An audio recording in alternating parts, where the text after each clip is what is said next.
Sejam bem-vindos a mais um episódio do Tio Talk. Hoje nós vamos falar sobre missões e quem está aqui comigo é o pastor Eric. Seja bem-vindo, Eric, ao nosso podcast. Obrigado, Amanda. Tamo aí. Tamo aí. Bom, não sei o que falar. É isso aí, vamos que vamos. É isso mesmo. Pra gente começar, né, como eu falei aqui, pra gente falar um pouquinho sobre missões e tal, eu queria que você contasse um pouquinho da sua história. Como que você entrou em contato com isso a primeira vez? Como que foi pra você? Bom, tem tempo? Tem, vamos lá. Primeiro, assim, eu sempre fui alguém muito perdido, sabe? Com uns 12 para 13 anos, assim, eu me envolvi com drogas, bebidas, essa loucura toda. Mas eu sempre tive uma educação cristã, vamos dizer assim, né? Sempre estava na igreja e tal. E depois desse tempo todo, fiquei acho que 8 ou 9 anos bem afastado mesmo. E aí eu fui alcançado por esse amor de Deus, né? Novamente. Sim. Eu sempre me lembrava da parábola do filho pródigo. Então aquilo ouvia na escola dominical quando era criança, aquilo ficava latente toda vez que eu estava em alguma loucura, assim, alguma coisa. E ninguém sabe disso, né? A maioria das pessoas não sabe, né? Achava que eu só era louco. Mas, por exemplo, eu estava na rua, às vezes, virado assim, cantando hino da harpa. Na boca de fumo, cantando hino da harpa. O pessoal perguntava, o que você é, cara? Eu sou crente. Eu olhava e falava, mas como assim você é crente? Assim? Então, eu sempre tive isso dentro de mim, né? E quando eu fui para a igreja, eu sempre falava para minha mãe também assim, quando eu for, eu vou de cabeça, sabe? Não vou ficar meio que em cima do muro, vamos dizer assim.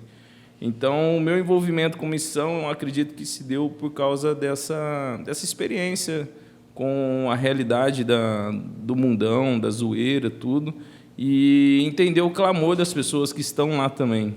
Então, eu sempre fui o cara que queria ser o mais doido, o mais louco, e aí quando eu vou para Jesus, né, eu também queria ser o mais doido e o mais louco, só que agora de uma forma mais coerente, né, com aquilo que eu estava vivendo. Então, depois de 10 meses que eu havia retornado para Deus, apareceu uma viagem missionária para fazer lá no Piauí. Eu não tinha tido nenhum contato com missões ainda. E eu estava noivo na época, isso foi em 2011. Já tinha me converti em 2010. 2011 apareceu essa viagem. E eu nunca tinha ouvido falar sobre o Nordeste, sobre as coisas que tinham lá para se fazer, né? E quando surgiu esse convite, eu falei, bom, vamos embora, o que precisa? Só que era 15 dias que nós passávamos evangelizando, é um projeto chamado Projeto Nilson Braga, ele é uma caravana que vai assim, 5, 6 ônibus para uma cidade pequena, e ali vai dentista, vai médico, evangelista, pastores, pessoas para ensinar artesanato, essas coisas todas, e a gente faz um impacto na cidade durante esse tempo. Então, antes de nós chegarmos na cidade, já tem uma equipe da obra, né, que estão construindo um templo. Então, no final, assim, nós chegamos, fazemos aquele agito na cidade, e no último dia do projeto tem um culto já no templo construído, sabe? Então, é muito, muito bacana. E eu precisava tomar uma decisão. Eu estava trabalhando também, meu chefe não queria me liberar, estava noivo, e a minha esposa falou, vamos? Falei, só tem um jeito de ir, pedindo demissão.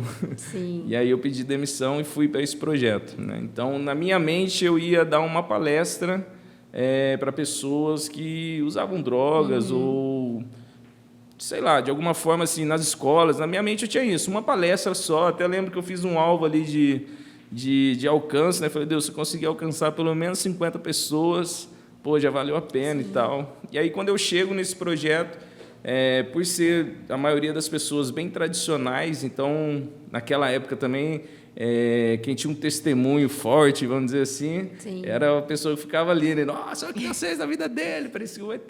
Então, assim, eu cheguei lá, era um pessoal que não tinha muito essa realidade de ver uma conversão de alguém que andou nas drogas, que bebia, que fazia essas coisas todas.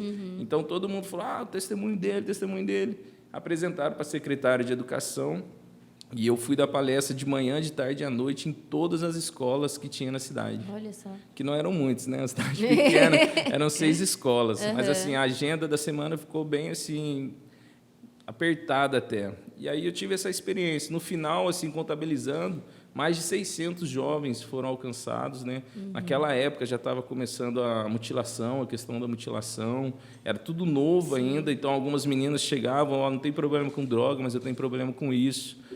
Teve uma pessoa que chegou e falou para mim assim, olha, é um paraibano, né? Então você imagina, um cara chegar para você à noite e falar assim, eu vi você dando uma palestra lá, e quando o cabra é viciado em matar, o que faz? Meu Deus. Aí eu falei, depende, se for me matar, eu não vou nem te responder.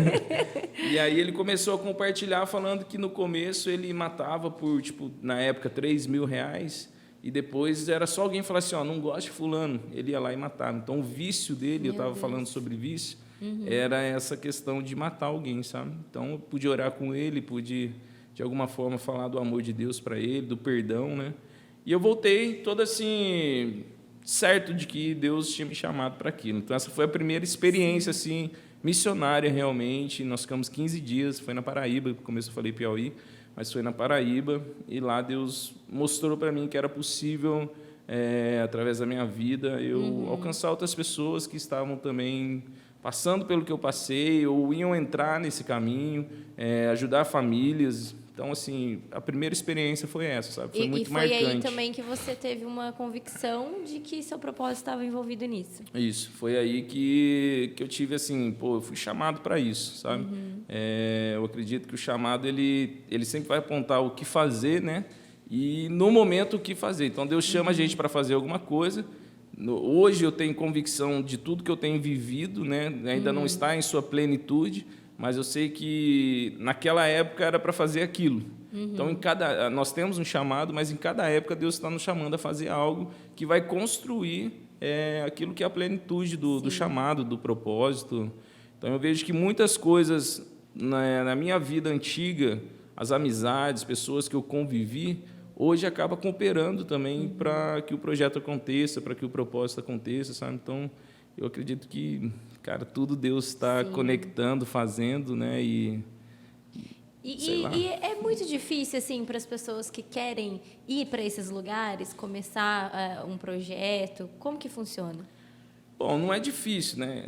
A pessoa tem que, primeiro, todo chamado, todo propósito vai ter uma renúncia, né? No meu caso, por exemplo, eu tive que renunciar a um emprego que eu precisava ficar 15 dias lá. Então, não tinha como. Depois eu posso até contar, teve outros projetos que eu fui, né? Sim. Cada ano é numa cidade. Então, assim, teve outras empresas que eu já entrava numa empresa falando assim, pô, Deus, em julho vai ter o projeto, o que eu vou fazer dessa vez? E teve situações em empresas que a empresa me liberou para ir e ainda pagou todos os meus dias para participar do projeto. Então, mas a primeira eu tive que renunciar, né? Então, quando a pessoa quer, ela primeiro precisa entender isso. Não vai ser fácil. Porque todo mundo acha, por exemplo, você vai para uma nação, você vai fazer uma missão, alguma coisa assim, acha que vai ter aquela cruzada te esperando, todo mundo lá te esperando para você pregar. E nem sempre é assim. Né? Nem sempre é assim, a não ser quando já tem uma caravana mesmo para isso, né? Mas você vai se conectar com o lugar, você vai ter a sua experiência com o lugar, você vai tentar entender, ainda mais quando a cultura é diferente, né? Dentro do Brasil, por exemplo, nós podemos viver missão transcultural, porque você vai para o Nordeste, é uma outra cultura, é um outro linguajar, é um outro clima, são outro tipo de desafios que tem. Então, assim, a pessoa precisa estar bem assim, alinhada com o que quer. Porque quando você está alinhado com o que quer, barreira, a gente ia para dormir no chão. Teve um projeto que nós sempre ficamos numa escola, né? Então tinha muita rã. Então você ia na privada, você ia no banheiro. Nossa. E assim, a mulherada tudo lá, entendeu? Sim. O negócio é desse jeito. Tem lugares que tinha rato. Então, assim... Mas, assim, quando você tem a convicção, aquilo que você vive, a experiência que você vive, eu acho que não se compara com essas coisas que tem, sabe? E é bom até, digamos assim, desromantizar, né, as missões, né? Porque eu vejo que muitas pessoas acham que, eu vou lá, vou orar por pessoas, mas é um todo, né? Sim, porque tem o rolê gourmet, né? Tem a missão gourmet também. Em todos os lugares, né? Inclusive nesse projeto, no último dia, no sábado é o dia livre. Então a gente pode passear, né? Então geralmente você vai para uma região onde tem alguma coisa. Tipo, quando fomos para o Piauí, Lá tinha aquele delta do Parnaíba que era próximo da cidade. Então o passeio foi dar um rolê de barco, sair lá nos Lençóis Maranhenses e tal, um dia. Mas tem essa questão difícil, né, de você não saber o que você vai enfrentar. E geralmente é acordar cedo, dormir tarde, isso dentro de uma realidade de projeto, né?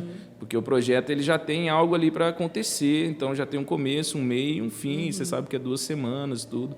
Mas a missão, ela vai ser muito ampla e depende do lugar que você vai também, entendeu? Sim. E esses lugares são, por exemplo, você falou, foi para o Piauí, foi lá para Angola, né? Onde você foi mesmo? Moçambique. Todos esses lugares são projetos que já existem e que aí você se cadastra como missionário, é isso? Isso. Dessa vez que eu fui para Moçambique, não. Dessa vez nós fomos, alugamos um apartamento lá para a gente ficar. A gente não ficou dentro de uma base missionária, nós ficamos por conta nossa mesmo. A gente queria viver essa realidade do dia a dia, da cultura, do local, fazer a nossa própria agenda. Eu tinha alguns alvos, né? Eu queria estar junto com o governo, apresentar algumas propostas, alguma coisa também. Mas, geralmente, para iniciar, é ideal que seja já com um projeto que aconteça. Por exemplo, a primeira vez que eu fui para Moçambique foi em 2014. Então, eu sonhei, tive um sonho. Na verdade, assim, vamos voltar mais um pouquinho. Volta aí. Quando nós estávamos no Piauí, em 2013, né, nesse projeto tem, no primeiro dia, um culto na escola. Então, nós entramos com bandeiras representando as nações. E aí me deram a bandeira de Moçambique, para minha esposa deram a bandeira do Uruguai. E aí nós falamos assim, nossos pés vão pisar lá qualquer dia e tal. Mas é tipo meio que zoando, sabe? Os crentes não zoam, mas assim, a gente estava... nossos pés vão pisar. Tipo, estava na época de todo mundo toca na bandeira e profetiza e tal. A gente falou, vai pisar lá. Tiramos uma foto. E assim, isso foi em julho. Em dezembro, eu sonhei que eu estava indo para Moçambique. Eu nunca tinha ouvido falar de Moçambique, alguém assim comentar algo sobre Moçambique. Acordei e falei, amor, sonhei que a gente estava indo para Moçambique. Ela deu risada, falou, você está maluco, não sei o quê. E aí fui pesquisar alguma coisa, vi um projeto chamado Íris Global, que é da Heidi Baker. E aí me cadastrei, 2 meses depois a gente estava indo, entendeu? Fomos para uma experiência de curto prazo, ficamos 16 dias lá. Então, dentro da base tem toda a recepção, né? Você vai viver a realidade cultural, mas você tem ali pessoas que estão te protegendo, tem a parte da alimentação, dentro da base também tem uma escola, tem um orfanato, tem uma igreja, tem um lugar que hospeda missionário. Então, você vai viver essa realidade. Eles alimentam 1.000 crianças por dia. Olha só. Então, você vai tendo essa experiência. Vão fazer trabalho no presídio, eles levam. Aldeias, por exemplo, nós íamos evangelizar nas aldeias, então eles levavam nós para lá, ficava o final de semana inteiro. E dormia em barraca, para batizar pessoas, por exemplo, andava 2 quilômetros para ir, 2 quilômetros para voltar. Então, assim, são situações que eles fazem você viver essa realidade. Então, para início, para você ter uma experiência, você fala, é seguro também, né? Você vai ter direção. Agora, já é diferente quando a pessoa, por exemplo, não, eu vou para lá plantar algo, começar algo, Deus me chamou para essa nação e tudo. Aí Deus vai se movendo também, né? Da forma que vai...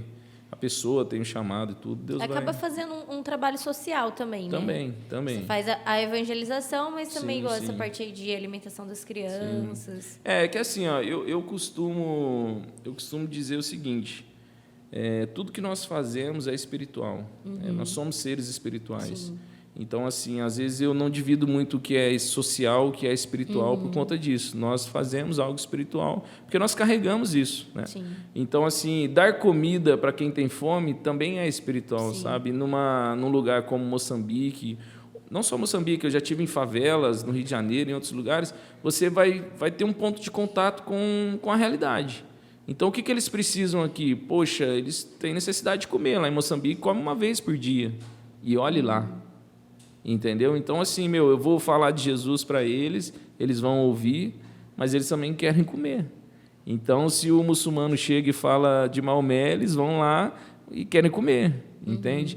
Então, a gente tem 2 pontos, né? Às vezes, se nós não trabalhamos o evangelho, nós corremos o risco de despedir pessoas, deixá-las, né, ir para o inferno de barriga cheia, né, e vestida, Mas também se nós não fizéssemos algo para eles enquanto eles vivem aqui na Terra, porque nós nos rendemos a Jesus hoje, mas nós não fomos para o céu ainda. Sim. Né? Então, enquanto a gente está vivendo aqui na Terra, a gente vai precisar de ajuda. É lógico que o Senhor ele supre, né, todas as coisas, mas tem a questão de cada um estar ajudando o outro. Então, eu acredito que a missão e o evangelismo eles caminham muito juntos, sabe? Assim, a questão espiritual e social caminham juntos. É lógico que você não vai fazer troca, você não vai ficar ali no assistencialismo, porque o evangelho, onde ele chega, ele transforma a mente, transforma a realidade, transforma o ambiente, né? Então, mas até a pessoa ainda conseguir algo, você vai precisar supri-la. Por exemplo, quando você vai para um país que, igual Moçambique, ele é muçulmano também, então, assim, se alguém se converte, ele não consegue emprego, entendeu? Então, poxa, está se entregando ao Senhor, perdeu o emprego, não consegue emprego, e quem tem que agir? A igreja tem que agir. E eles perguntam, assim, eles fazem uma investigação da pessoa para saber a religião dela? É que geralmente já é muçulmano por natureza, né? O país, né? Então, quando se converte, vai ter algumas práticas que ele não vai ter. Por exemplo, lá você vê o megafone, alguma coisa assim em cima das mesquitas, a cada 3 horas chamando o povo para a reza, para a oração deles lá. Então, aquele barulho, meia-noite, 3 horas da manhã, 6 horas, sabe? Acorda, gente, vamos orar. Mas em árabe, tá? Vamos lá, vamos lá, vamos lá, vamos lá, vamos lá. Falando daquele jeito lá. Então, assim, é comum para um muçulmano parar tudo que está fazendo e ter aquele momento de dedicação, sabe? Então, quando se converte, ele não vai estar mais fazendo isso. Então, geralmente, ele perde o emprego, entendeu? Meu Deus. Tem... E nesses países, assim, já tem uma perseguição grande, assim. Hoje em dia, Moçambique, a perseguição é política, ela também é uma guerra civil que acontece lá, mas, no fundo, é religiosa, entendeu? No fundo, ela é religiosa, ela tem causado muito problema em diversos países, né? Não só Moçambique, hoje a gente tem também na América Latina países que estão enfrentando isso, né? Que começou como uma guerra ideológica e política, mas ela, com fim, ela sempre vai acabar na religião, né? Nesses países, existem bases missionárias que são... Na verdade, não bases missionárias, né? Mas projetos que têm o mesmo intuito da base missionária, só que de outras religiões ou de repente, só social mesmo? Eu acredito que sim. Eu nunca tive contato, sabe, com uma base muçulmana, assim, vamos pôr aí. Mas eu acredito que sim, eles são bem... conquistadores, vamos dizer assim, no sentido de avançar, no sentido de levar a sério o que eles acreditam, né? Eu costumo dizer que eles acreditam numa mentira, mas vivem como se fosse uma verdade. E nós acreditamos numa verdade, mas vivemos como se fosse uma mentira. Então, eu acho que eles estão muito além, sabe? Na questão de conquistar, por exemplo, a Europa. Eu lembro que uma vez, em 2011, o pastor Raulson Rangel, ele mostrou como que estaria 2020 na Europa, sabe? De segundo plano dos muçulmanos em invadir esses lugares. E o legal deles assim é que eles levam muito a sério a questão de multiplicar, né? Então, eles muçulmanos se casam com muçulmano e vão povoar a terra. Então, eles vão assim multiplicando e eles vão estando em todos os lugares. Então, hoje, se você vê a quantidade de muçulmano que já vive na Europa, entende? Você vai ver que está ali tendo uma dominação mesmo de território. Então, assim, é tempo da gente também olhar para isso, né? E avançar. Eu acredito muito assim que o Brasil, acho que hoje é uma das maiores igrejas do mundo, vamos dizer assim, né? Em questão de número de pessoas. E eu acho que é um tempo que Deus quer chacoalhar a gente para a gente se espalhar. Tem se ouvido muitas palavras a respeito do Brasil, né? Que o Brasil é um celeiro missionário. O que você pensa sobre isso? Não, eu acredito nisso, eu ouço isso, na verdade, desde quando me converti, né? E por acreditar nisso é que tenho ido. Eu acho que muitos ainda não entenderam essa responsabilidade que traz sobre o Brasil ser um celeiro de missões, né? Um lugar onde vai enviar muitas pessoas. Quem ouviu essa palavra e deixou cair no coração tem procurado ser lançado, sabe? Eu acho que é um tempo para isso, né? E já é esse tempo, já temos vivido esse tempo. Nós temos visto muitas pessoas já indo, deixando, né? Tem agora um pastor que eu converso muito, a gente é muito amigo, o pastor Leandro. Ele deixou a estrutura da igreja dele e foi para lá, para os Estados Unidos, no caso, né? E foi lançado, porque Deus o chamou para esse lugar. Tem outros pastores que a gente conhece também, que está cada um indo, e você fala assim, meu, por que deixar tudo isso? Sim. Mas é por causa de uma palavra, né? Então, Deus acaba perseguindo a gente com aquela palavra e com aquela oração que nós fazemos, né? Às vezes a gente não leva muito a sério a nossa oração, mas Deus, ele está lá, anotou no caderninho dele. Me leva para as nações. Deus está falando, bora! E foi difícil, assim, para você, a primeira vez que você teve que largar o emprego? Você falou assim, vou largar? Ou você nem pensou? Falou assim, não... Tipo... não foi, tipo assim... Na minha mente, eu imaginava o seguinte, falar assim, bom, vou largar... Conhecendo o Deus que eu conheço, vou voltar, já vai ter um emprego para escolher. Sim. Tipo, não teve. Fiquei 7 meses desempregado. Falei, meu Deus do céu, aí tinha casamento, tinha tudo. Mas, assim, eu nunca tive muita dificuldade com isso, sabe? Nunca tive. O último emprego que eu larguei mesmo foi em 2014, quando eu decidi que não ia mais... Eu trabalhava na indústria, né? Me formei para trabalhar na indústria desde criança. Na verdade, eu fui projetado para trabalhar na fábrica, comprar o meu carro, a minha moto, todo bom casar. Como todo bom cruzeirense. Fiz Senai, depois fiz Senai em Taubaté, e aí fui seguindo esse caminho, entrei na faculdade de engenharia e tudo. Mas quando veio o Senhor, a primeira coisa, assim, depois desses projetos, no segundo projeto, eu estava no Rio Grande do Sul, e aí uma missionária lá do Uruguai, ela, assim, eu digo que é tradicional, o povo, assim, não se move muito na questão do espírito, sabe, do profetizar, dessas coisas, mas veio uma mulher e pegou eu no cantinho ali onde eu estava. E aí ela falou, tipo, você tem feito coisas, gastado seu tempo, recurso, e você não vai usar isso lá na frente. E na hora veio a faculdade, tipo, falei, pô, a faculdade. E era algo que eu queria, né? Algo que eu sempre sonhei, né? Daí eu voltei e falei, Deus, tá aqui. É o primeiro passo, a primeira entrega. Beleza. E aí, depois, em 2014, eu já tinha ido para Moçambique, nas minhas férias, né? E eu estava num impasse na empresa, que era o seguinte, tipo, eu trabalhava numa empresa alemã e muito provável que eu iria fazer um curso na Alemanha e depois eu não poderia ser mandado embora e nem pedir conta durante 2 anos. Então, eu já estava fazendo inglês pela empresa, tudo, me preparando, e, de repente, eu falei assim, cara, não sei se é isso. E aí, encontrei um amigo que ele tinha acabado de se aposentar, ele ainda continuou trabalhando, eu falei, e aí, tá feliz? Aposentadoria, né? Ele falou, cara, eu cooperei 35 anos até me aposentar, mas lá atrás, se eu tivesse feito o que Deus me chamou para fazer, talvez estaria diferente.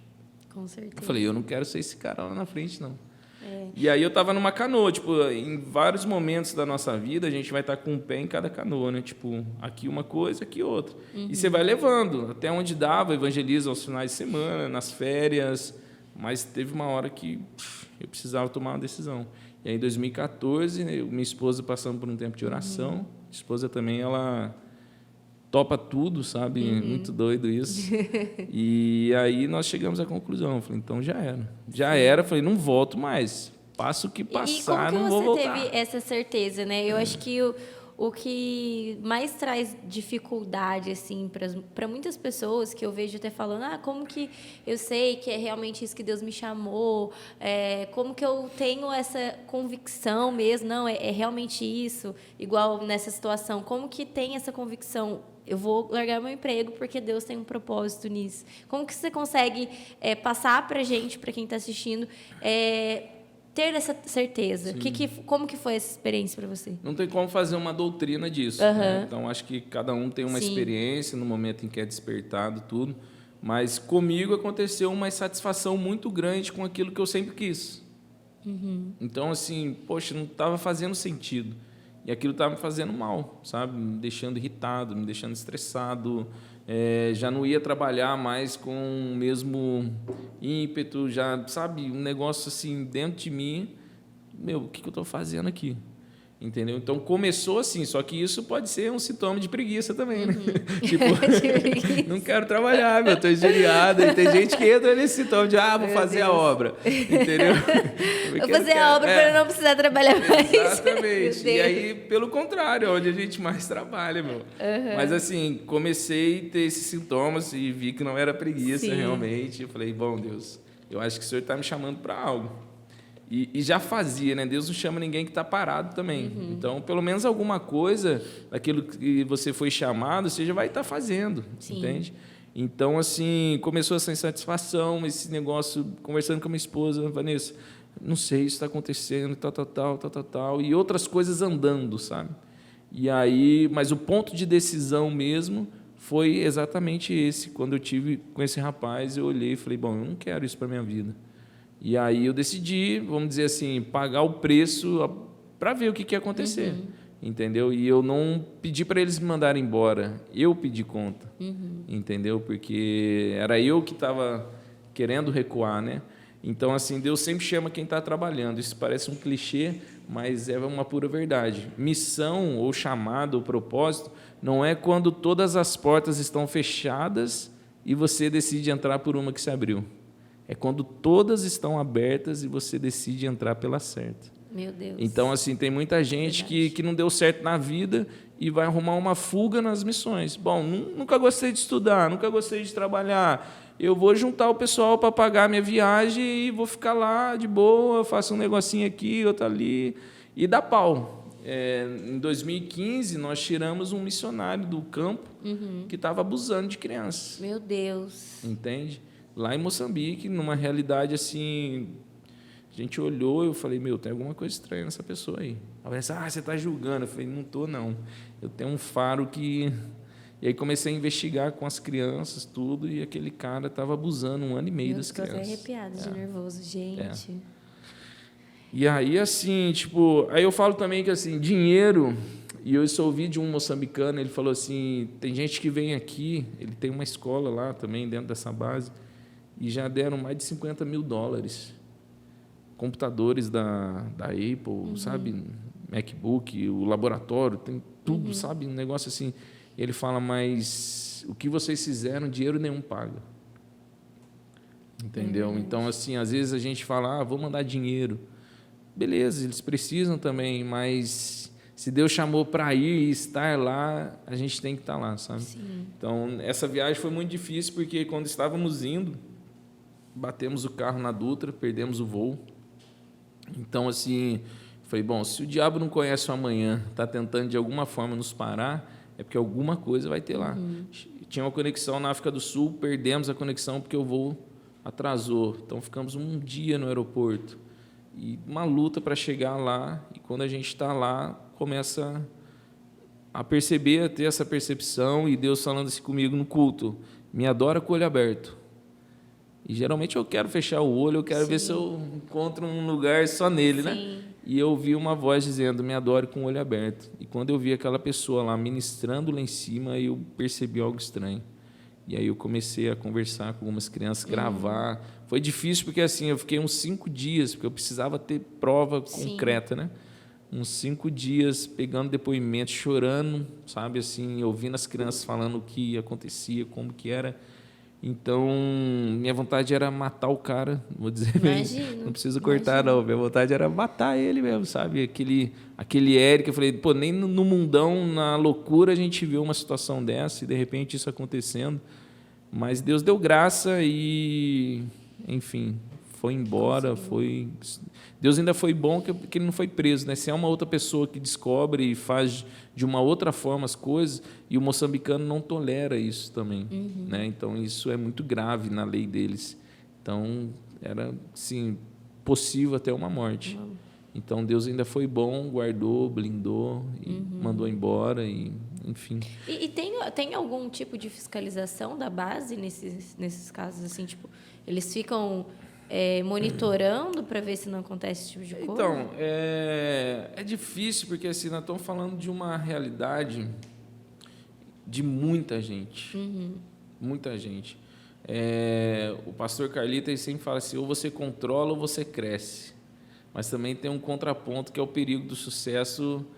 Você não consegue controlar muitas coisas. Então, você tem que deixar muito bem alinhado, delegar de uma forma muito...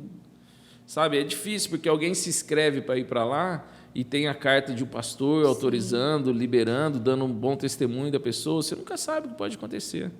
Entende? Então, assim, o campo missionário não é um lugar para pessoas que estão fugindo de situações mal resolvidas na sua vida. Não é um lugar onde as pessoas feridas devem ir.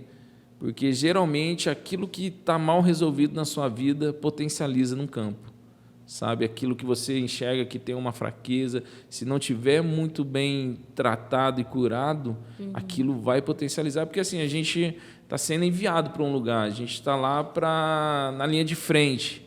E tem o reino espiritual que está ali insatisfeito com aquilo que está acontecendo.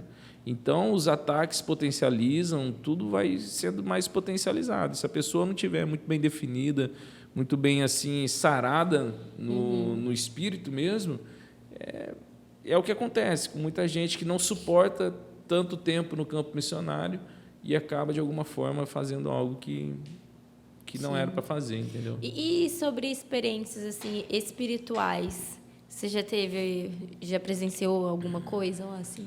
Diferente. Você já viu alguém voando? Alguém voando? Pode ser também, né? Não, nunca se vi sabe. ninguém voando, não.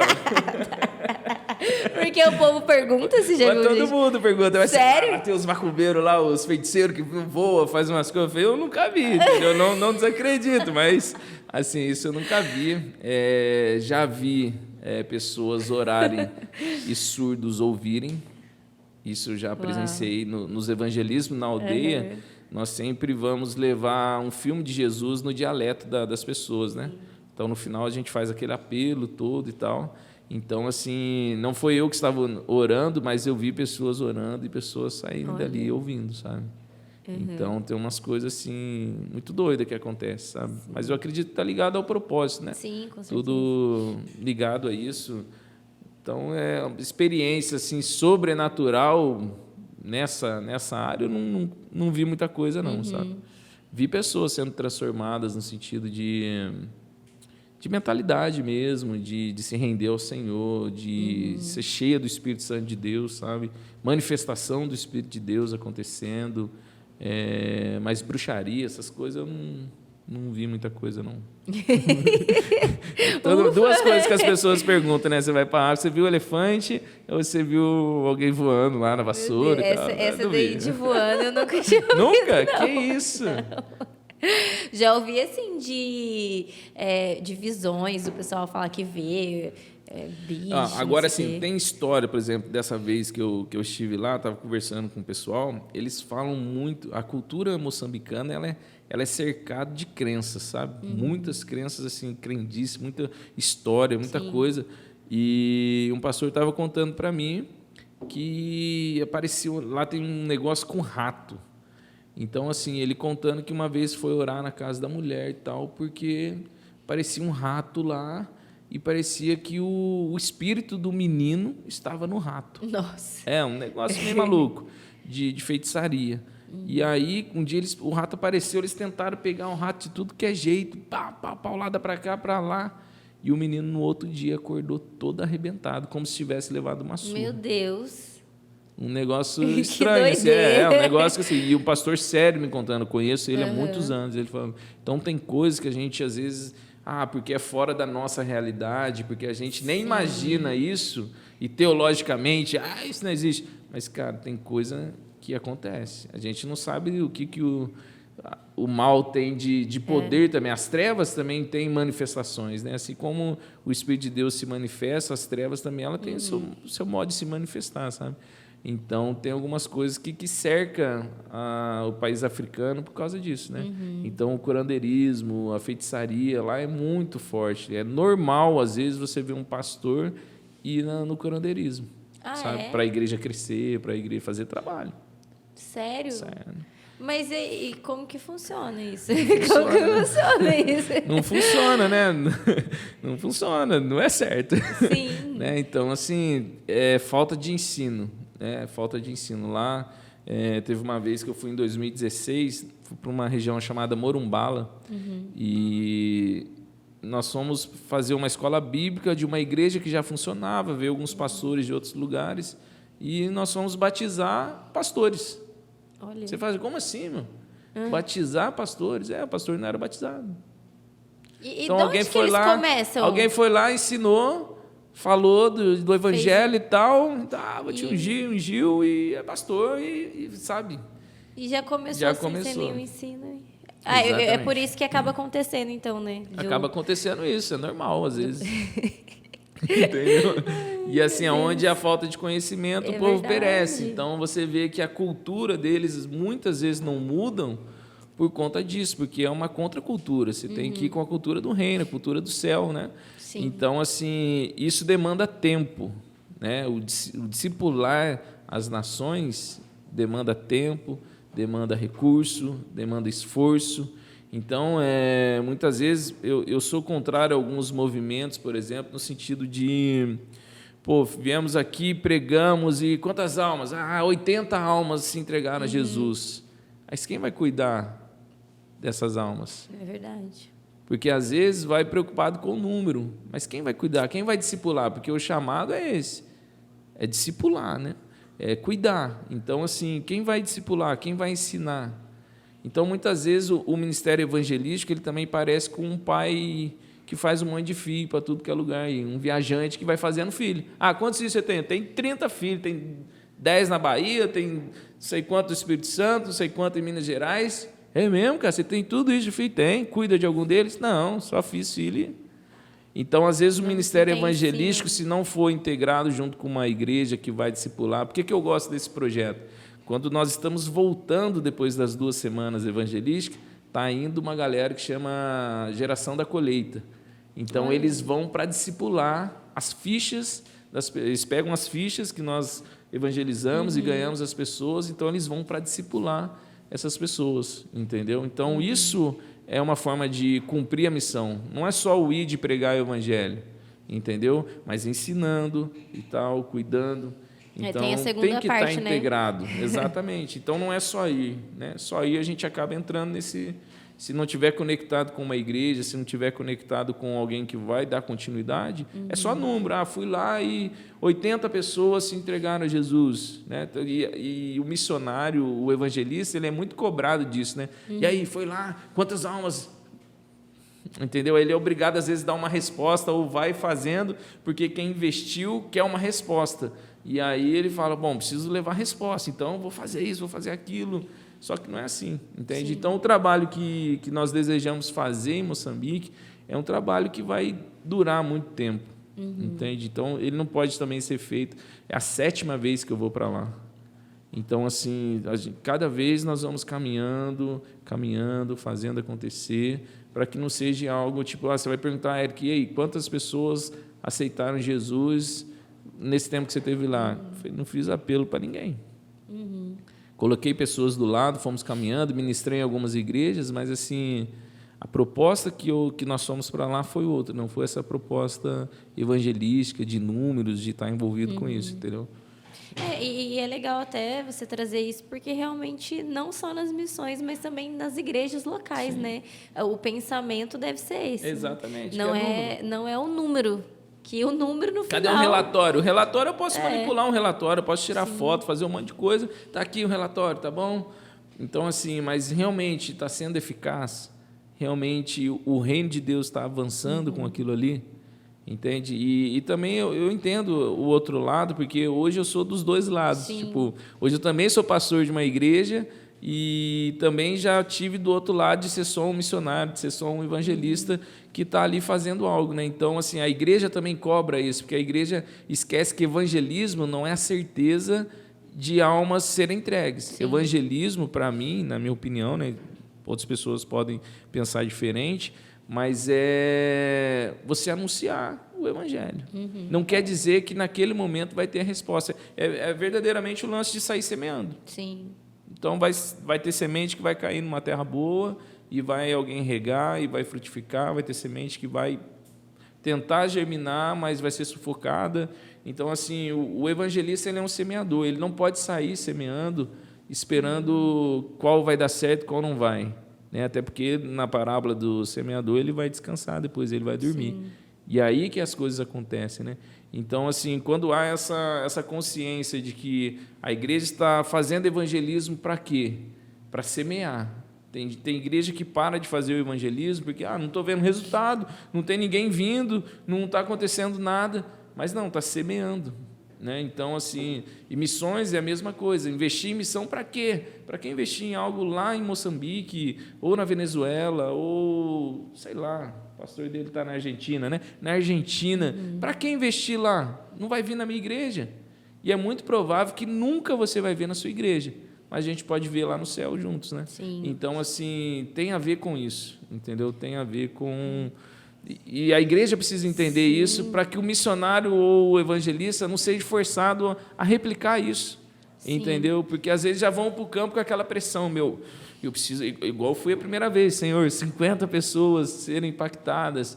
Então, aquela mentalidade que assim, a igreja está investindo em mim, eu preciso ir, eu preciso trazer um resultado. Sim. E então, é até errado, né, pensar dessa maneira, porque acaba sendo uma propaganda. Por exemplo, vou fazer evangelismo para fazer propaganda da igreja. Não faz sentido nenhum, né? Nenhum. Não faz sentido nenhum. Por isso que, assim, eu gosto muito do trabalho que nós temos feito na Palpar. A Palpar não tem a ver com igreja, ela já nasceu Sim. sem esse negócio de igreja, entendeu? Porque ou a gente vai para o reino de Deus realmente, ou a gente vai viver ali no negócio da igreja. Sim. Entendeu? E a igreja tem essa mentalidade, não adianta. Isso está enraizado nas igrejas, às vezes, algumas menos, outras mais, mas assim, cadê o resultado? Eu não digo nem do pastor, né? Eu digo às vezes das próprias pessoas. Esse povo está saindo aí, estão lá gastando dinheiro com placa no semáforo, para que esse negócio? Não estou vendo as coisas acontecendo. Mas é semente, está semeando na cidade. Até porque o ID é ID e pregar o evangelho, não o nome da igreja ou o nome da pessoa. Exatamente, né? Exatamente. Mas, infelizmente, é algo que acontece, né? E acaba fazendo com que algumas pessoas desacreditem e parem até de apoiar missões por conta disso. Exatamente. Né? Então, é uma causa, assim, tem a ver com aquilo do celeiro, né? Tem a ver com aquilo do celeiro. Muito pouco recurso é investido em missões, infelizmente. Eu acho que essa profecia ela foi liberada, se eu não me engano, no final da década de 80. Essa profecia do país ser um celeiro de nações, sabe? Antes daquele avivamento do começo de 2000 ali. Sim. Então, assim, eu acho que ela ainda não veio de sua forma plena, porque tem a ver com recursos também, entendeu? Eu vou dar um dado aqui para você ver, por exemplo. Nessa viagem que nós fizemos agora, no total, foram gastos R$58 mil. Para ficar um mês lá, só de passagem, foram R$27 mil. Então, assim, por que isso? Parece que até isso coopera para que aquele povo não seja abençoado. É uma companhia aérea que vai para lá. Então, você para e pensa assim, é mais fácil evangelizar um Mickey. Você consegue ir 3 vezes para os Estados Unidos e voltar e viver uma vida bacana lá durante o ano. Entende? Então, assim, missões ela tem a ver com o sacrifício de quem está indo realmente, com a oração dos que ficam, mas também com recurso. Entende? E muitas vezes, se a nossa mentalidade não for transformada e for essa mentalidade que, poxa, eu estou investindo, estou enviando alguém para lá para fazer algo que não vai dar retorno para a minha igreja, mas o reino de Deus vai avançar. Se não acontecer dessa forma, se não tiver essa mentalidade, fica como os missionários estão. Muitos missionários estão padecendo necessidade no campo missionário. Por exemplo, veio a pandemia. Essa base que eu falei para você, ela atendia 1.000 crianças por dia para dar alimentação. Hoje não tem mais. Por quê? A primeira coisa que acontece, por exemplo, de uma crise financeira, quem é cortado da lista de custos, de gasto, vamos dizer assim? Os missionários. Eu não vou tirar meu filho da escola para ficar mantendo missionário, não. Então, com essa pandemia, muitas pessoas perderam recursos, muitas coisas aconteceram, entende? E a igreja, lógico, ela tentou dar uma resposta para a sua igreja, para a sua cidade, mas nós esquecemos aqueles que nós enviamos, entendeu? É verdade. Então, essa mentalidade ela precisa ser mudada, essa mentalidade precisa estar em nós, até recurso nosso mesmo. Né? A gente faz lá a nossa oferta, o nosso dízimo, Mas e aí, o que nós separamos para algum missionário? Ainda que seja R$10, R$30, entendeu? Será que a gente tem feito isso? De separar algo e falar assim, isso aqui eu vou tentar ajudar. Porque semente é semente, não importa o valor, sabe? E a gente também tem que pensar, né, que, assim, talvez eu nunca vá em Moçambique, mas, de alguma forma, minha vida foi usada para aquilo. Sim, sim. E isso também é uma missão, acredito Sim, eu, né? Que a sim. gente está ali contribuindo para aquilo. Então, a gente está sendo parte daquilo também. Sim, exatamente. E não importa o valor. No campo missionário, qualquer valor faz a diferença. Às vezes, você fala, mas é pouco, eu não vou dar. Não, sabe? E procura pessoas sérias também para ajudar, Sim. né? Porque tem muita picaretagem. Tem muita gente que quando vai alguém visitar, o carro bonito é encostado e usa o carro da missão. Meu Deus. Isso é muito. Eu estou falando coisa que eu vi, Sim. entendeu? Então, assim, come lá coisa bacana, mas quando chega alguém, vão comer chima com uma tapa. É só isso? É só isso. E não é essa a realidade. Meu Deus. É difícil, cara. É um negócio assim, se você não tiver com o coração muito bem organizado, você arruma treta, né? Eu sou meio... Eu falo, Deus, deixa eu ver essas coisas não, porque entristece, sabe? Você fala assim, como é que pode, cara? Então, não adianta também você só mandar dinheiro, vou liberar, tem esse contraponto. Sim. Tudo vai ter um contraponto, tudo vai discernir em Deus mesmo, como que Ele quer que ajude, como que Ele quer que faça, entendeu? É verdade. É doideira. E em questão, assim, da língua lá do pessoal, existe algum dialeto também? Sim, Como que é? Moçambique tem 28 dialetos. Nossa. Seriam estrangeiros se não tivesse a língua portuguesa. Sim. Então, a língua portuguesa ela é oficial no país, ela que une o país, né? Sim. Então, os dialetos variam de cada região, né? Tem um tipo de dialeto, é muito difícil. Tem Macua, tem Maconde, onde eu estava agora é Sena, tem Macena. Então, assim, é meio complicado. Tipo, Irrelilia, Irrelilachia. Nossa. E Tchananaiesso. Deus. Tchananaiesso é em nome de Jesus.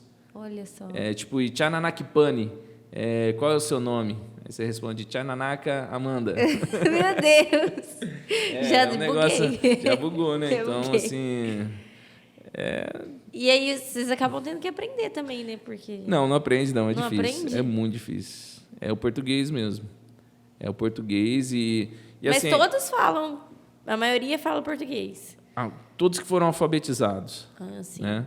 Então, assim, não são todos que são alfabetizados. Uma cidade que eu amei agora, eu acho que é por onde a gente vai começar a palpar, eu estando lá ou não, sendo eu ou não, é uma cidade chamada Buzi.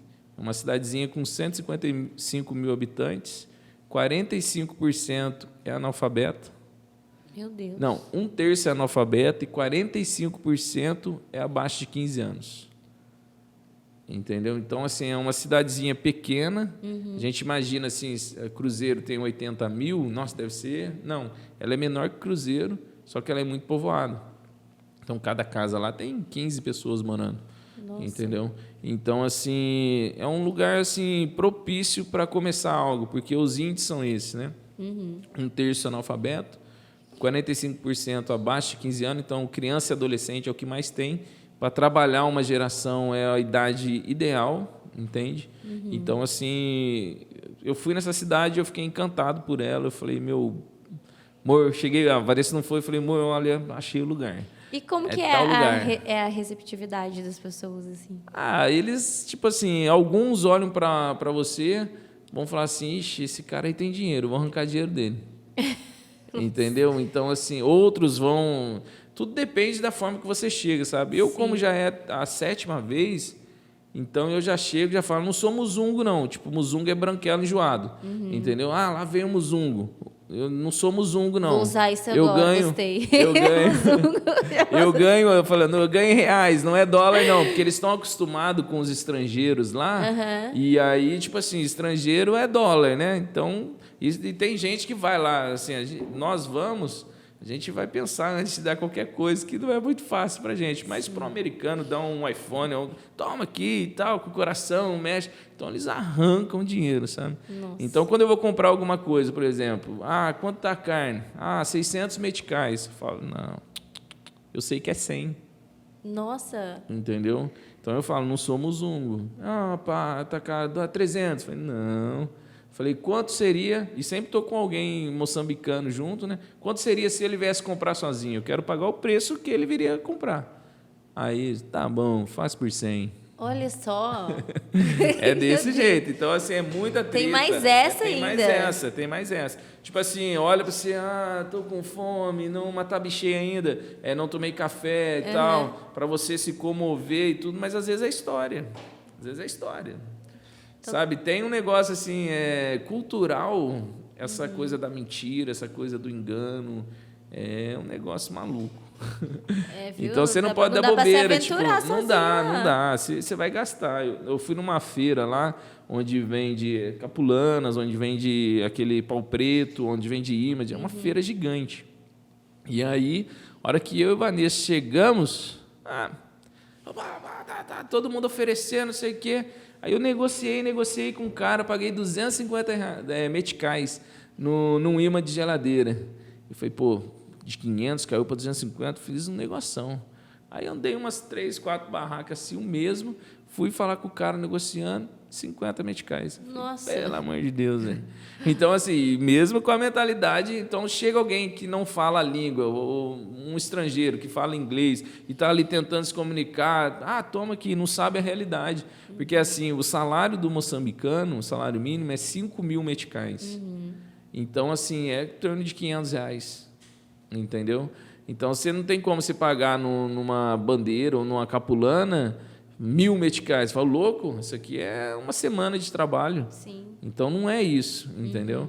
Mas quem não sabe, paga o valor que eles passam. Olha só. Então, é muito interessante você estudar a cultura antes de você ir, você pesquisar, ou você vai a curto prazo, você começa a andar com pessoas ali para saber como é tudo. Sim. Isso daí é bem interessante falar, até mesmo para quem tem esse desejo de missões, né? Sente ali no coração, que não é apenas ir, né? Claro que Deus vai suprir, vai direcionar, enfim, mas é legal ter essa parte também, né? Estratégia, né? Deus nos deu inteligência e sabedoria para isso. É o que você mais precisa, né? E você precisa ter contato com a cultura. Eu lembro quando eu dava alguns seminários de missões, eu falava para o pessoal aqui, quem tem chamado para a China? Tinha algumas pessoas que levantavam a mão. Eu falei, você já foi lá na 25 de março? Não, nunca fui. A maior experiência que vai ter com os chineses é aonde aqui no Brasil? A 25 de março. Para ir lá conversar, ver cultura, ver isso, ver aquilo. Então, isso faz parte de você entender, porque tem coisas que você vai falar numa cultura que é um desrespeito. Sim. E se você não está por dentro daquilo, ninguém vai te ouvir mais. Se você chega numa roda, numa casa, por exemplo, e lá eles estão servindo alguma coisa, se você não comer, você pode falar de Deus, de quem for, da melhor forma possível, eles não vão te ouvir. Por que você não vai comer a comida? É uma ofensa. Eu estou te oferecendo o meu melhor e você não vai, então você quer me oferecer algo? Não, é uma ofensa. Entendeu? Então, assim, tem lugares que você vai, você tem que comer. Mas comida muito diferente? Não, depende do lugar, né? Vamos lá. Comida típica de Moçambique é matapa com chima. Matapa é o milho ralado, que vira tipo um angu nosso aqui, só que branco, né? O milho de lá é branco. E a matapa é a folha da mandioca triturada, feita com óleo de coco, leite de coco, entendeu? Então, assim, eu gosto, mas tem gente que pode não gostar. Tem lugares, por exemplo, já comi gafanhoto, entendeu? Tem nem João Batista. E o gafanhoto é tipo içá, o içá aqui da galera, entendeu? Sério? Muito parecido. Quem come içá, tá quem tranquilo. come içá, tá tranquilo. Então, assim, tem várias coisas, tem lugares que é típico comer aqueles... Eu não lembro como chama aqueles ratinhos do mato. Não chega a ser chamado de... É preá. Preá, né? É normal, É normal. Como que faz? Eu nunca comi isso, graças a Deus. Mas, assim, teve uma vez que nós fomos para o evangelismo, isso foi em 2017. E aí nós paramos num vilarejo, assim, e eu já, tipo, eu já sou moçambicano já, e tal. Vou comer esse bolinho que o pessoal tá vendendo. E aí eu falei, eu não vou comer não, a Vanessa é muito restrita, assim, ela já não curte muito comer, então ela fala assim, se não for bom, não tem como. E aí comprei bolinho, comprei um monte de coisa. Essa aqui também, na beira assim da pista, né? O ônibus parou, fui pegando ali. Só que a gente não sabe como que é feito. Não tem água hidratada lá. Sim. Não tem, entendeu? Então, assim, fui comendo. Tal. Chegou de madrugada, me deu uma dor de barriga. Nossa, imagino. E aí, nas aldeias, não tem banheiro, é latrina. E latrina é tipo a fossa, um buraquinho assim, ó. E aí, meu, entendeu? E aí eu fiquei com diarreia e vomitando, porque eu vi aquela situação da latrina e passei o dia ali. Porque eu fui comer uma coisa que o meu organismo não estava acostumado. Até isso você tem que ver, porque às vezes você vai para uma missão a curto prazo e você vai falar, não, eu quero imergir na cultura, eu quero, sei lá, quando você vai para Ubatuba, assim, você é chamado de local, né? Quem mora lá, né? Eu quero ser local, eu quero... E aí, meu, você vai comer, vai beber água que vai te dar uma desinteria, você vai perder. Você vai para uma missão de 15 dias, vai passar 5 ruim. Entendeu? Então, assim, tem muita coisa que você precisa ver, o que deve ser feito, o que não deve. Por exemplo, água só engarrafada. Sim. Não aceitar gelo nos lugares. Não é nenhuma frescura, né? Não é. É porque se você for para lá para você ficar doente, você acaba não fazendo a missão entendeu? que foi, né? Exatamente. Então, assim, tem coisas que você precisa ver antes, né? Você precisa entender o que dá para fazer, o que não dá. Nós ficamos 30 dias lá e nós decidimos, como eu falei, alugar um lugar para a gente ficar e tudo. Então, foi diferente dessa vez, não foi para uma base. Então, eu aluguei uma Chopela, por exemplo. Chopela é aquela motinha tipo da Índia, sabe? Que tem um banco atrás, tem capota. Foi a melhor coisa que eu fiz. Tipo, todo mundo ficava desacreditado de ver um estrangeiro andando numa Chopela. Então, aonde eu parava, tipo, ia no mercado, parava assim, o pessoal, nunca vi isso. Já fazia amizade. Olha só. Entendeu? E assim, teve gente que parou assim e falou, pai, eu falei, fala, meu filho, você pode ir ali na frente e voltar?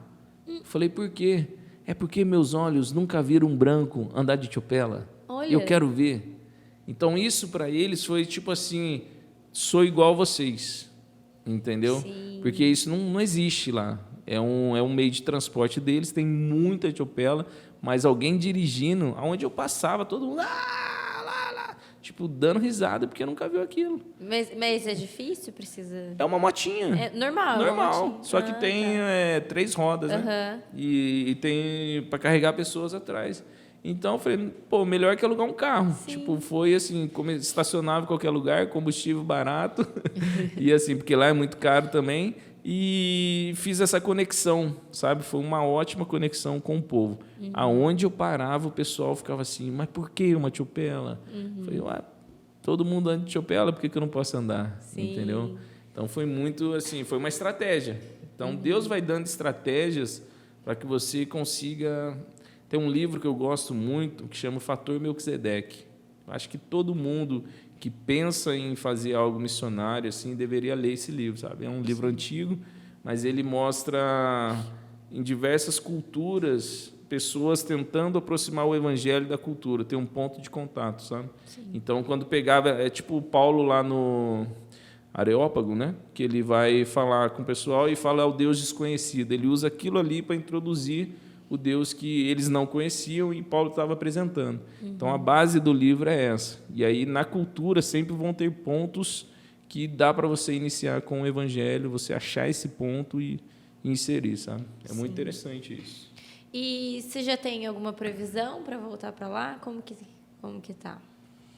Bom, eu fui com um propósito, né, de viabilizar a Palpare lá, de saber se era possível, né, com as crianças. Nós não tínhamos ido ainda com as crianças. Então, lá, eu, ouvi uma voz de Deus assim, se você quiser vir, eu estou com você, se você quiser ficar, eu estou com você. Não vai ser Deus falando, não vai ser eu que vou decidir. O que você decidir, nós vamos fazer juntos. Então, na minha mente, é possível nós irmos para lá. Tinha planos. Quando voltamos de lá, os nossos planos eram janeiro, a gente já ir para lá. Só que tem muita coisa que não saiu conforme eu achava que ia sair aqui, entende? Então, faz 2 semanas que eu voltei, eu estou trabalhando assim, direto para ajustar algumas coisas que saíram fora do lugar e tal. Então, assim, eu não sei se a gente consegue ir em janeiro, porque tem agora também um período de 4 a 6 meses para ficar pronto, aprovada a papelada. Sim. E aí, depois que essa papelada ficar pronta, aí nós podemos receber o visto da Palpare. Então, eu não quero ir para lá com visto de missionário de uma outra base ou de uma outra missão, porque eu quero ir para lá estabelecer um propósito, entende?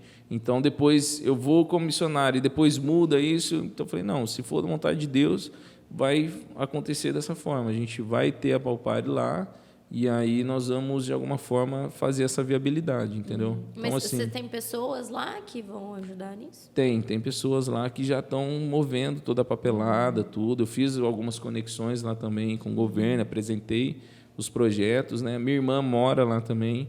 Então, uma das ideias é que a minha irmã hoje está em Pemba, no norte de Moçambique, ela venha para Beira, para poder estar ali junto com a gente também. Então, assim, ou ela vai começar algo lá e através da Palpare. Então, a gente está alinhando tudo isso. Sim. Fomos ver escola, já vimos casa, já vimos tudo que tinha para fazer, sabe? Sim. E agora a gente está aí esperando Deus falar o tempo, né? Sim. Então, assim, hoje eu falo, bom, hoje eu não vou, entendeu? Vai depender de tantas coisas para rodarem, né? Para que a gente possa ir para lá. Estava falando, subindo a escada aqui, não adianta cobrir a cabeça e descobrir os pés, né? Sim. Então, tem muita coisa acontecendo da Palpare aqui também, que está, assim...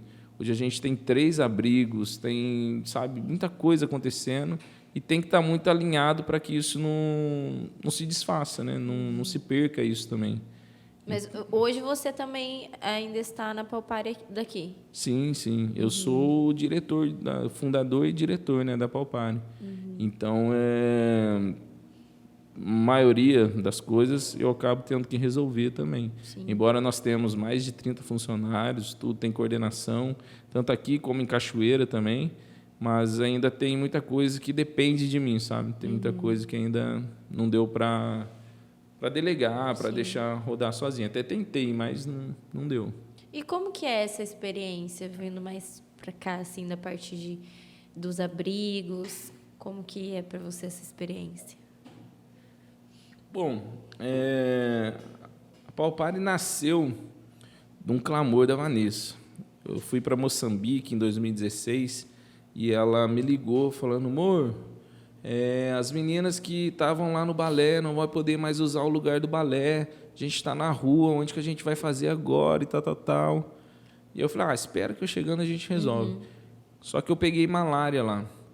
E aí eu cheguei no Brasil já direto para o hospital, fiquei 10 dias internado, achei que ia morrer, né? Os médicos também achavam que não ia dar para reverter o quadro, porque já tinha passado muitos dias que eu estava com sintomas e não tratei, entende? Então, eu falei, Deus, não posso morrer agora, tem muita coisa para ser feita. E aí já tinha um nome de algo chamado Palpare, e aí nós começamos a viabilizar a documentação, tudo. E a Vanessa lá, ela já dava aula de balé. Quando nós saímos da igreja onde nós estávamos, o lugar não podia mais ser utilizado, que era um salão que nem era da igreja nem nada, mas não podia ser mais utilizado.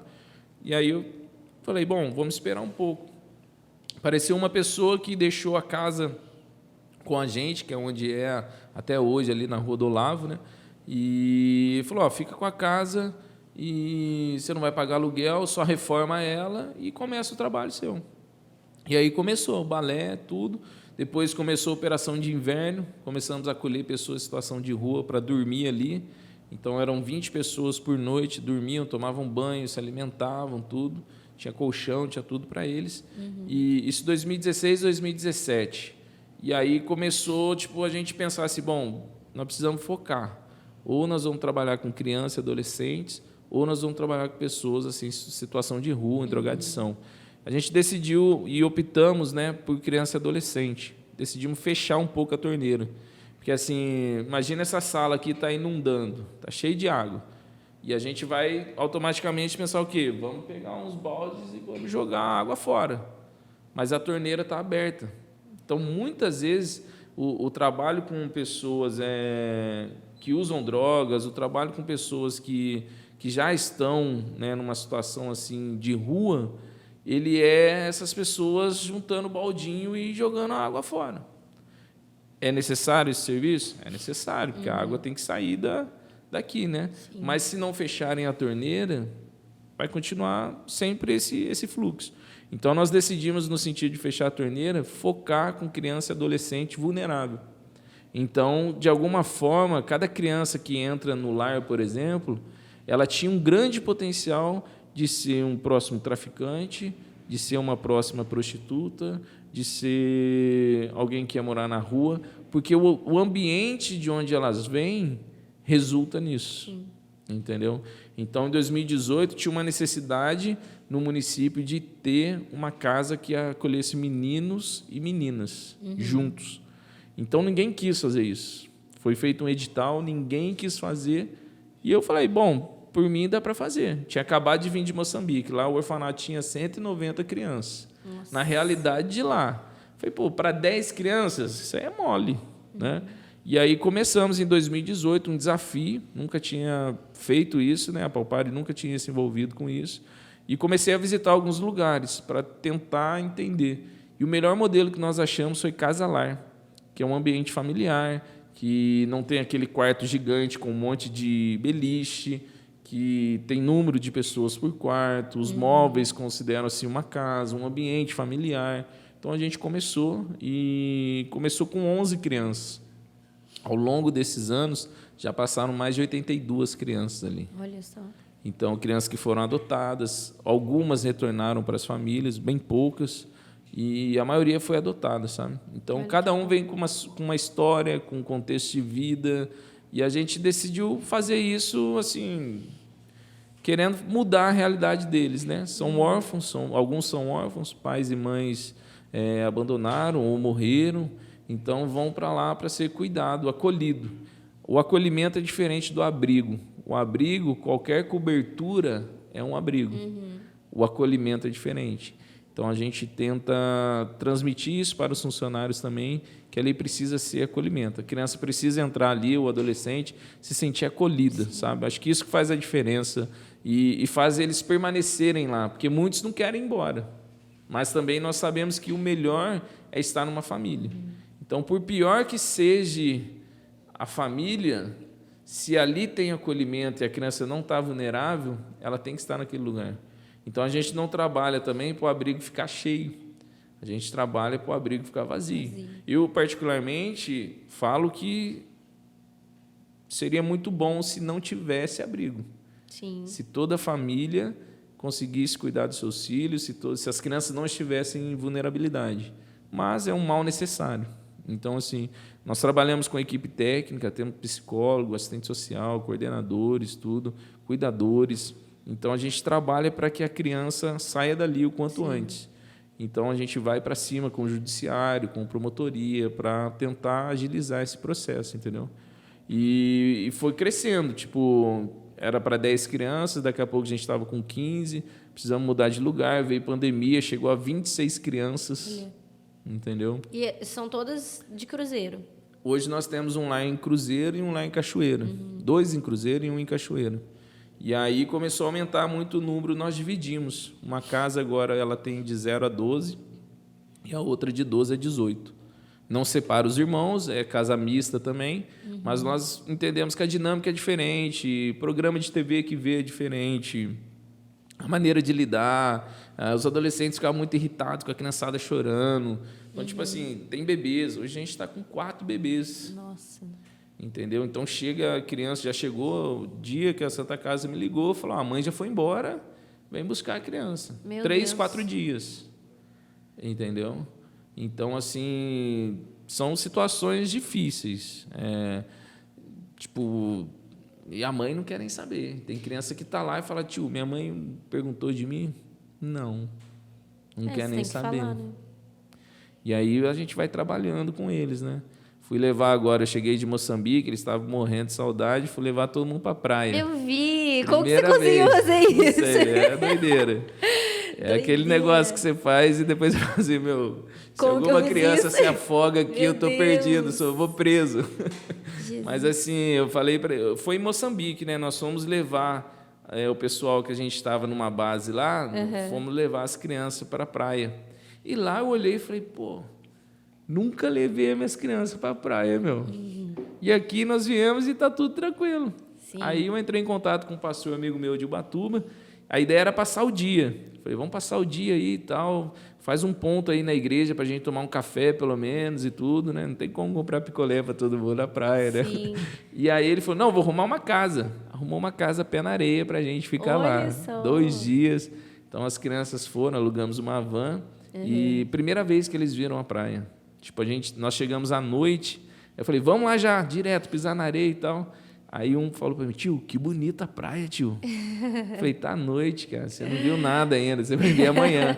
Então, assim, a alegria deles. E também caímos numa casa em que o dono da casa tem um bote, e aí foi levar a galera para andar de bote. Tem um bug, foi levar a criançada para andar de bug. Olha Então, só. assim, foi um negócio de Deus, sabe? Um negócio que marcou a vida deles. Então, eu Imagina. falei, vocês vão sempre lembrar do tio Eric. Vai estar velho aonde for. Fala, a primeira vez que eu fui na praia É verdade. foi com o tio Eric. Mesma coisa com o McDonald's. Teve uma época que tinha uma galera lá que nunca tinha comido McDonald's.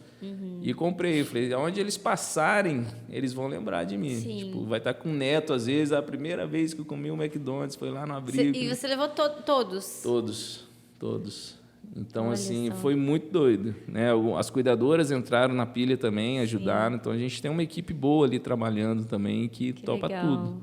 E, graças a Deus, não quebraram nenhum copo, não fizeram nada. A mulher da casa falou assim, ó, pode voltar mais vezes. Eu falei, fechou. Que bom. Porque o medo era esse. Porque, assim, as crianças também são enérgicas, sabe? Sim. Às vezes, as pessoas pensam assim, ai, que bonitinho, vocês cuidam lá das crianças, né? Os órfãos. Mas eu vou falar para você, tem cada situação ali que é difícil. A criançada é terrível. E tem, assim, você acha que há uma dificuldade nessa questão de se tentar corrigir, falar? Como que funciona isso? Como assim? Tipo, a criança arteira, vocês corrigem mesmo? Eles têm uma não técnica ali. Eles falam assim, ó, vou ligar pro tio Eric. Ligou pro tio Eric, acabou. Aí já fica de boa. Porque assim, eu construo, até uma das dificuldades que eu enfrento é essa. Porque assim, algumas cuidadoras não conseguem ter uma autonomia, uma autoridade sobre eles. Então, tipo assim, você não pode espancar a criança ali, você vai preso, entendeu? Mas você tem que ter autoridade e correção, porque se não puder fazer isso, não tem como. Sim. Então, nós estamos ali para... Eu sempre costumo dizer, a criança chega abaixo de 0. Vamos supor que aqui é o comportamento 0. Então, eles chegam negativos. E normal, pelo histórico que vivem. Sim. É comum bater nos outros, é comum falar palavrão. O que não é comum é passar 3 meses e eles estarem do mesmo jeito. Aí, não. Então, a gente tem uma forma de ir trabalhando com psicólogos, vão auxiliando as cuidadoras, a maneira de lidar e tudo. E a nossa ideia é zerar. Sim. Para que a família que vai pegar vai construir algo, entendeu? Então, eu sempre falo assim, essas crianças, qual é o termômetro para a gente saber se está fazendo o trabalho certo ou não? É quando eu pergunto para as cuidadoras, quem adotaria uma criança daqui? Se elas respondem, eu não adotaria, então nós estamos falhando. Porque como que a gente está cuidando e nós mesmos não adotaria nenhuma criança e quer que alguém adote? Então, esse é o termômetro de falar assim, tá dando certo e tudo. Então, quando fala tio Eric, muda a realidade, entendeu? Por quê? Porque eu tenho algo construído com eles. É o tio Eric que vai fazer a noite do pijama, eu vou lá fazer pizza para eles, nós fazemos lanche, nós fazemos churrasco. Então, esses momentos são momentos de construção. Sim. São momentos... Todo Natal eu passo com eles. Minha família vai para lá, meu filho vai para lá diariamente, é com eles. Então, no momento que eu falo assim, ó, quer ver uma coisa? Eu falo, ó, o tio Eric está decepcionado com você. Acho que a palavra decepção para eles... Entendeu? Então, a maneira que você está agindo não é assim. Tem momento que eu sou firme, sou bravo, entendeu? Porque é o que eu estou dizendo. Às vezes as pessoas acham assim, são anjinhos que chegam ali, coitadinhos. Não, tem criançada que chega ali que é terrível, entendeu? Então, tem hora que você tem que ter o pulso firme, porque a linguagem que eles entendem como repreensão é falando um pouco mais alto, é sendo mais incisivo, entendeu? Isso no começo, porque depois... Aí você vai tendo tempo, né? A criança está ali e você está construindo algo. Sim. Então, tem essas dificuldades. E tem que saber muito bem assim, quem está trabalhando também. Porque hoje em dia, com essas ideologias malucas aí, cada um pensando de um jeito, dificulta o trabalho. Então, eu sempre trago para eles, eu falo assim, ó, vocês, principalmente para a parte técnica, vocês estão sendo contratados para fazer o que a instituição acredita. Se vocês querem colocar um ideal de vocês, vocês precisam montar a instituição de vocês. Então, eu sempre falo, a instituição é uma instituição cristã, acreditamos nos princípios e valores cristãos, não é uma necessidade contratar pessoas cristãs, mas tem que ter um mínimo de princípio, entende? Então, assim, sempre trazendo essa realidade para eles. Olha, é isso, olha aquilo, não. Porque senão, assim, não vai. Como que vão ser adotados? Se não tem comportamento, se a gente aceita tudo ali, se não muda a realidade deles, não dá. Tem que sair dali melhor, entendeu? Com certeza. Porque senão não vale a pena, porque dá trabalho. E dá trabalho, ter trabalho para não mudar a vida de ninguém, não dá. É verdade. Então, aí assim, não faz sentido. Não faz sentido, entendeu? Muito bom. E eu sempre falo para eles assim, ó, eu trabalho muito assim, vocês não são coitadinhos. Às vezes na escola rola uma discriminação, quando sabe que do abrigo, que não sei o que e tal. Fala que vocês têm motorista, vocês têm babá, vocês têm cuidador, vocês têm psicólogo particular, vocês têm tudo isso, entendeu? Tentamos fazer com que eles... Nada supre a falta de uma família. Sim. Mas enquanto está ali, a gente tenta fazer o melhor, sabe? Então tem gente que fala assim, vou levar meu filho lá no lar para ele ver como é que é a vida. Eu falo, não leva não. Porque lá eles jogam Xbox One, lá eles têm televisão em cada quarto. Então, a gente faz o melhor para eles, entendeu? Eles estão em curso de inglês, eles fazem um monte de coisa. Então, seu filho vai olhar e falar, eu quero essa vida também. E ter uma vida melhor do que, assim, até nossos filhos. Sim. Entendeu? Então, a gente proporciona isso para eles, porque é uma lacuna muito grande de ser abandonado, ser rejeitado. E nada supre, né? Não que isso vá suprir. Mas, naquele momento, a gente quer oferecer para eles o melhor. Então, por isso que vale a pena dar trabalho, levar para a praia? Dá trabalho. Mas você está criando memórias que, assim, lá na frente, eles vão sempre lembrar, sabe? É verdade, muito bom. Doideira. Eric, muito bom esse nosso bate-papo. Nossa, gostei bastante de saber um pouco mais a respeito de missões, né, do trabalho que vocês fazem e também dessa parte do Palpare que é tão importante. E para a gente finalizar aqui, eu queria que você falasse para o pessoal como que faz caso alguém queira ajudar, que alguém queira ser voluntário, não sei se tem essa possibilidade. Você passar aqui pra gente como funciona. Bom, se você quer ajudar, a primeira coisa você precisa saber que tem princípio. Porque às vezes aparece muita gente aleatória e fora do que a instituição quer e tem como alvo, sabe? Então é sempre bom frisar isso, né? O bem todo mundo quer fazer, sim, mas a gente faz de uma forma com princípios, né? Então você pode se inscrever no Instagram da Palpare, tem um link lá com vários outros links, né, que vão levar a voluntariado, a doação. Tem um projeto agora que chama Palp Lab, que é um laboratório de projeto social que nós estamos ajudando as pessoas a montar um projeto social. Então, tem isso também nesse link. E entrar em contato, se for da cidade, pode fazer uma visita, né, entrar em contato também através da página mesmo, tem telefone também, para agendar uma visita, quer conhecer as crianças, quer ir lá contar história, quer ir cozinhar um dia para elas, é super bem-vindo, sabe? Bacana, bacana. É isso aí. Eric, muito obrigada pelo seu tempo aqui com a gente. Top. Vocês aí que estão nos assistindo, compartilhe esse vídeo, faça com que ele chegue a mais pessoas, que eu tenho certeza que vai ser bênção, que vai edificar muita gente. E até o próximo episódio. Valeu!